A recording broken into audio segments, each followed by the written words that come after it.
자, 네 번째 보시면 이제 순서상에서 어떤 거를 하냐면 모세가 아론에게 속죄제, 번제, 위임식의 화목제, 소제를 드립니다. 그래서 이 제사를 하나하나 우리가 살펴봤었잖아요. 그 순서대로 하나하나 모세가 시범을 보이는 거예요. 앞으로 누가 해야 돼요? 아론과 그의 아들들이 해야 되죠. 예. 그것을 직접 보여주면서 행합니다. 예. 14절로 17절까지 쭉 어떤 내용이 나오냐면 속죄제를 이제 드리는 것이 나옵니다.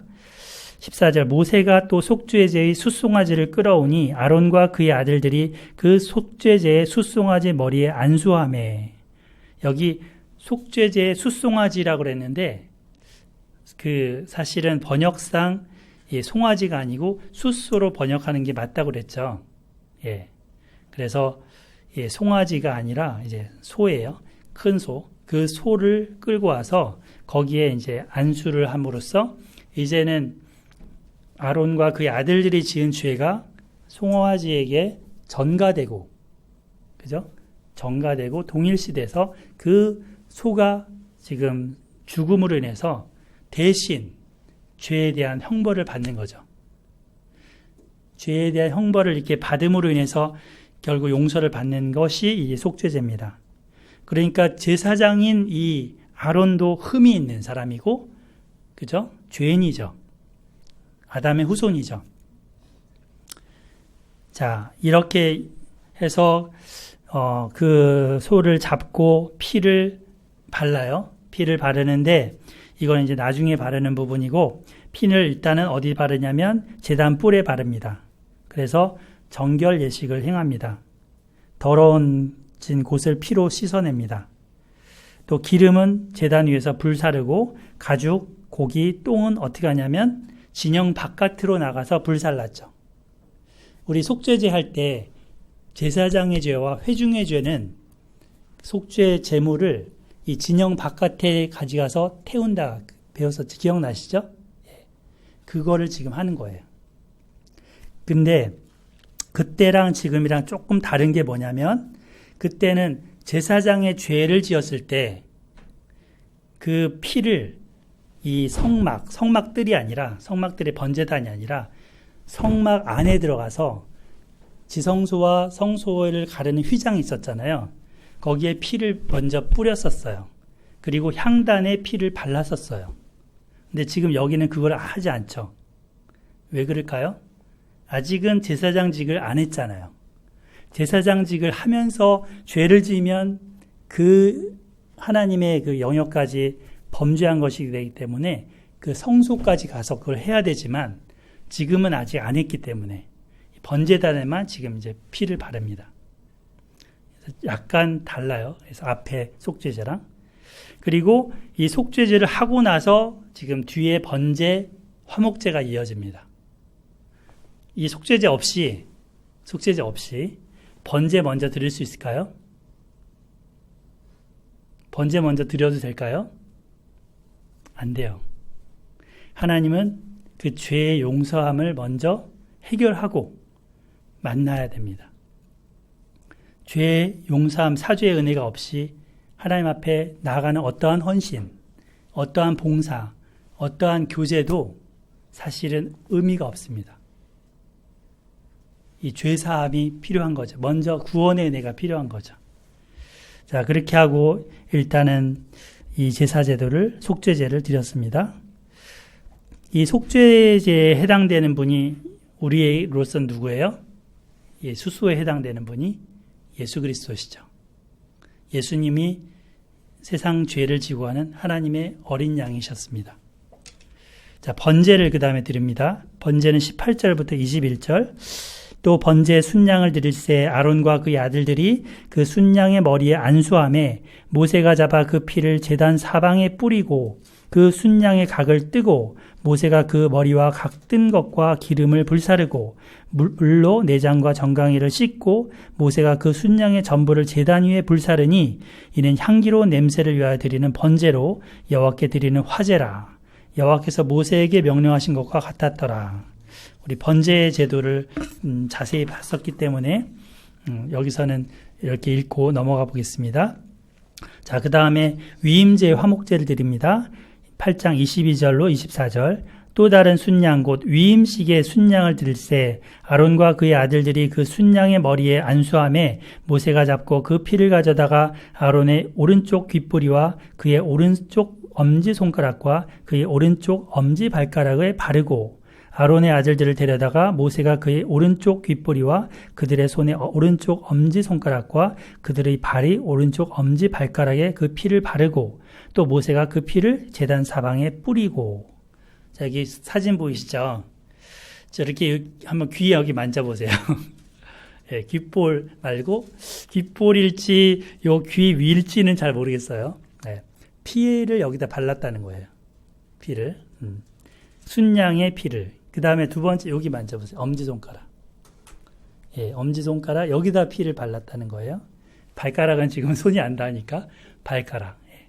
이렇게 해서 피를 아론과 그의 아들들에게 모세가 발라줍니다. 이게 하나의 위임식의 화목제의 큰 중요한 행사였어요. 특이하죠? 특이하죠? 예. 왜 이렇게 했는가? 이게 지금 레위기 14장에 가면 문둥병이 걸렸다가, 그러니까 이 병이 나은 사람이 이제 사회생활을 하기 전에 제사장이 해주는 거에 이게 또 나와요. 그거를 보면 정결하게 됐다라는 것을 확증시켜 주는 거죠. 이 사람이 이제 그 피를 바름으로 인해서 온몸이 피로 씻겨졌다라는 것을 확인시켜 주는 겁니다. 이렇게. 그러면서 제사장에게는 이 귀가 어떤 역할을 하냐면 듣는 역할을 하죠. 그리고 손은 행하는 거, 발로도 행하는 거. 그래서 저기 이제 이런 행사를 하는데 삶에 있어서의 정말 정결한 삶을 살도록 가이드해주는 하나의 표시입니다. 우리의 몸도 이렇게 피로 성별됐다라는 그것을 인식해야 됩니다. 기억해야 됩니다. 귓뿌리는 들음을, 손가락과 발가락은 행함을 상징하기 때문에 이렇게 성별되었다. 구별되었다. 그래서 이 행사를 예식을 합니다. 자, 그리고 나서 이제 기름 부위는 어떻게 하나요? 태웠죠. 기름 부위는 태웠고 앞가슴과 오른쪽 뒷다리는 이제 순양에서 베어내서 지금 앞가슴 오른쪽 뒷다리를 원래는 이렇게 들거나 흔들거나 하면서 이거를 제사장이 소유하는 거잖아요. 그죠? 근데 여기서는 모세에게만 29절 한번 보실까요? 29절.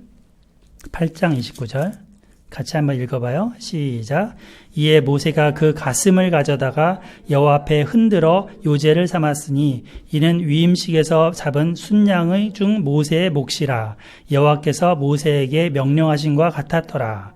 네, 이 가슴 부위만 제사장이 가져가는 그 목, 그걸 모세의 몫으로 가져갑니다. 그리고 뒷다리는 제단에 불을 태워요. 이게 이제 지금 앞서 우리 화목제에서 살펴봤던 거랑 좀 다른 부분이에요. 제사장 몫을 가져가는 게. 모세는 지금 완전한 그 제사장이 아니잖아요. 그러니까 그가 두 개를 다 취할 수 없는 거죠. 하나님께 하나는 몫으로 드리고 하나는 모세가 가져가는 겁니다. 그렇게 해서 이제 가져가고, 그 다음에 소제는 무교병 광주리가 있었는데 저기 뒤에도 이제 먹을 게 잔뜩 있어요. 떡도 있고 뭐 여러 가지 준비를 많이 해오셔서 우리 그 향수 집사님께서 간식도 풍성하게 해오셔갖고 바구니가 가득합니다. 예. 이때도 이제 이런 그 무교병 광주리가 있었고 그 광주리에 구운 무교병, 그 다음에 기름 섞은 떡, 또 전병 이런 것들이 가득 담겨 있었어요. 이거 소제였어요. 이걸 하나님 앞에 가지고 와서 그 중에 하나씩만 번제단에 드리고 태우고 나머지는 이거를 이제 뒤에 화목제니까 나눠 먹는 겁니다. 나눠 먹는 거. 그래서 이 뒤에 31절 보실까요? 31절 보면 모세가 아론과 그의 아들들에게 이르되 내가 이미 명령하기를 아론과 그의 아들들은 어떻게 하라? 먹으라 하셨은즉 너희는 회막문에서 그 고기를 삶아 위임식 광주리 안의 떡과 아울러 그곳에서 먹고 이렇게 나오죠. 먹으라. 이 먹는 예식이 이어집니다. 그러니까 이 위임식의 그 절차 안에는 뭐가 같이 들어가냐면 먹는 잔치가 같이 들어가요. 그러니까 희생과 헌신과 감사 이거를 표하는 드림의 부분이 있으면서 또 한편에서는 참여한 자들과 함께 나눔과 화목과 기쁨의 그 부분이 있는 것입니다. 우리 예배도 하나님께 드림의 예배이면서 나눔의 예배인 거죠. 아가페, 애찬이 같이 이루어지는 것이 바람직한 예배의 모양입니다. 예배의 모습입니다.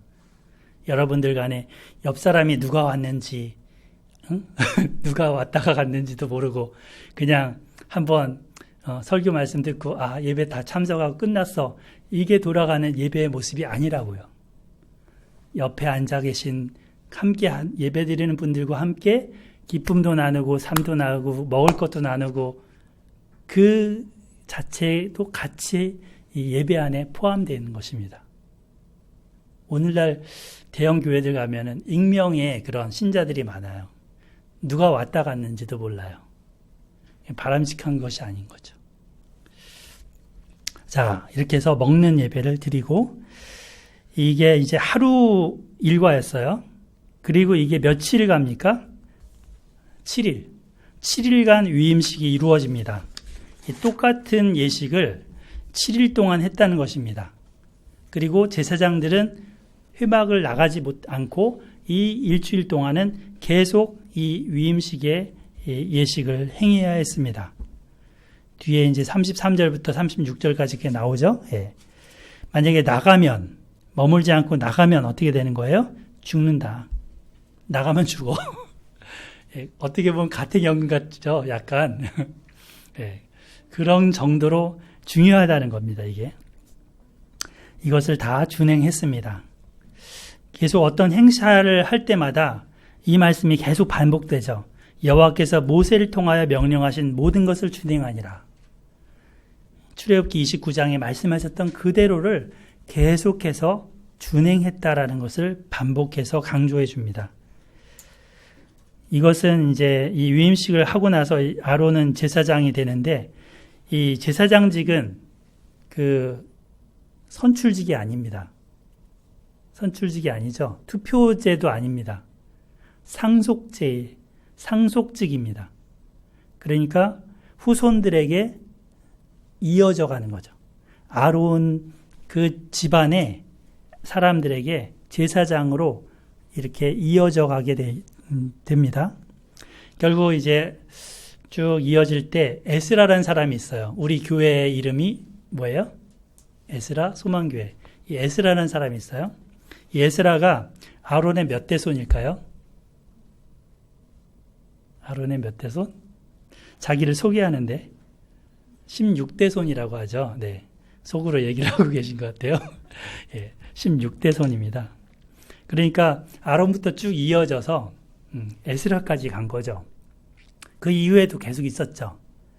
그리고 예수님 당시에도 제사장이 있었죠.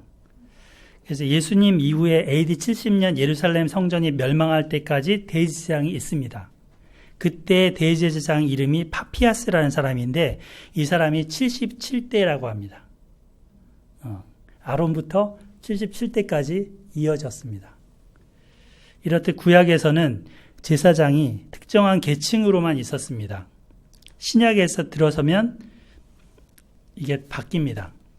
유엘 선지자를 통해서 예언하신 그 말씀이 이루어지면서 오순절 성령 강림이 임하고 결국에 120명의 그 성도들이 성령을 받죠. 그리고 각기 다른 나라 말로 예수님의 복음을 전합니다. 그리고 그들이 복음 전파 사역을 위해서 세움을 받습니다. 또 신약 성경에서는 한번 찾아보겠습니다. 시간이 많이 갔지만 한번 찾아보겠습니다. 중요하니까. 베드로전서 2장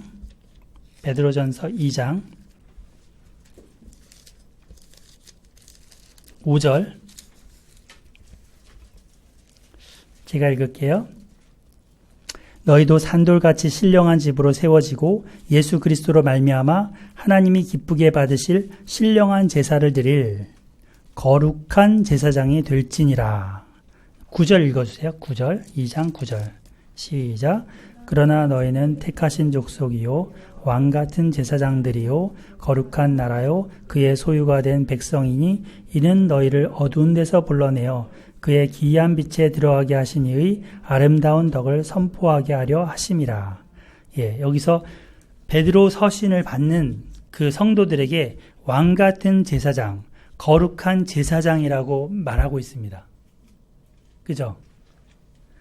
아론의 후손이 아니잖아요. 그런데 왕같은 제사장, 거룩한 제사장이라고 하고 있다고요. 요한계시록 한번 보겠습니다. 요한계시록 1장 한 절만 읽어볼게요. 요한계시록 1장 5절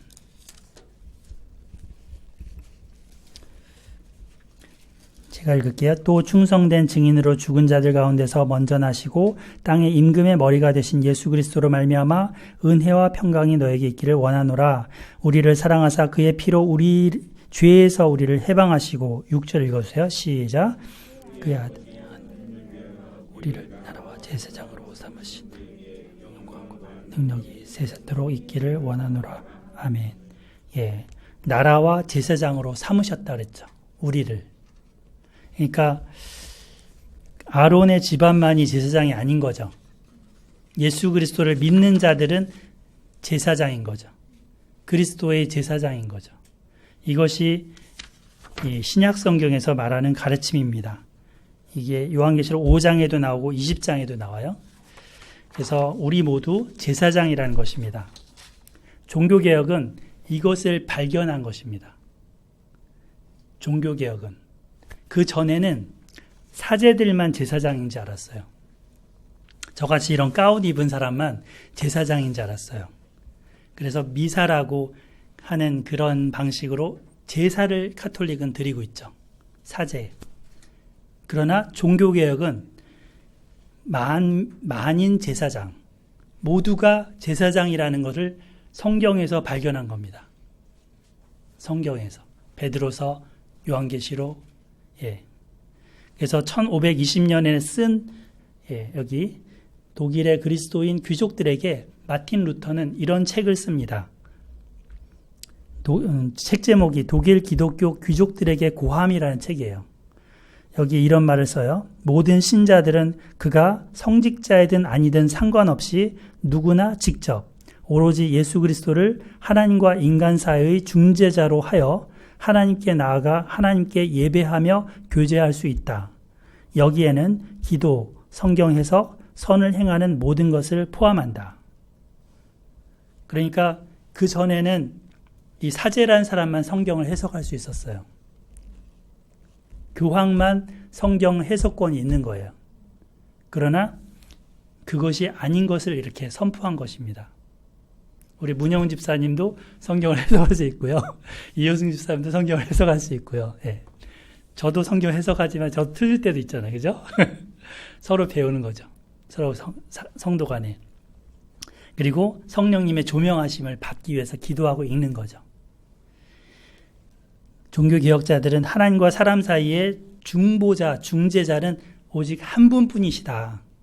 예수 그리스도 뿐이시다라는 것을 성경으로 알게 된 것입니다. 대제사장은 예수님 뿐이시다. 그리고 우리 모두가 다 제사장이다라는 것을 알게 된 것입니다. 그리고 이것을 강조하면서 로마 카톨릭에 맞서서 싸웠습니다. 여러분, 감격적이지 않습니까? 이 아론, 레위기의 이 8장에 세워졌던 이 아론, 그만 제사장이 아니라, 아, 나도 제사장이구나. 예, 우리 세례를 받고 또 주님의 피로 씻김을 받은 사람이라면 예수님을 그리스도로 고백한 사람이라면 나도 부름받은 제사장이로구나 깨닫는 거죠. 그래서 우리 모두 이제 빛의 갑옷, 의의 갑옷, 그리고 전신갑주를 입고 살아가야 될 것입니다. 세상과 구별된 거룩한 삶을 살아가야 될 것입니다. 목사로서 저도 직임을 갖고 살아가지만 여러분들도 각자 영역에서 그리스도를 비춰주는 제사장들로 살아가시기를 축복합니다. 아멘. 기도하고 마치겠습니다. 하나님 아버지, 하나님께서 저희들을 사랑하시고 주님 피로 우리를 씻겨주시며 또 이 거룩한 옷으로 옷 입혀주셔서 감사드립니다. 하나님, 저희들을 성령 충만케 하여 주시옵소서. 성령으로 기름 부으심이 가득하여 그 성령의 붙들림 바 되어 살아갔던 그 하나님의 사람들처럼 우리도 그렇게 살아갈 수 있도록 도와주옵소서. 그래서 우리가 하는 말이나 우리가 하는 결정이나 이런 것들이 정말 내 중심적이 되지 않고 주님 중심이 될 수 있도록 주님 뜻에 합할 수 있도록 도와주시옵소서. 우리 사랑하는 우리 에스라 소망교회 성도님들 한 분 한 분들을 보석처럼 여기시는 주님, 주님 이들의 삶을 받아주시고 늘 주님 동행하여 주시기를 간구드립니다. 삶 속에 주님 영광 받아 주시옵소서. 예수님의 이름으로 기도드립니다. 아멘.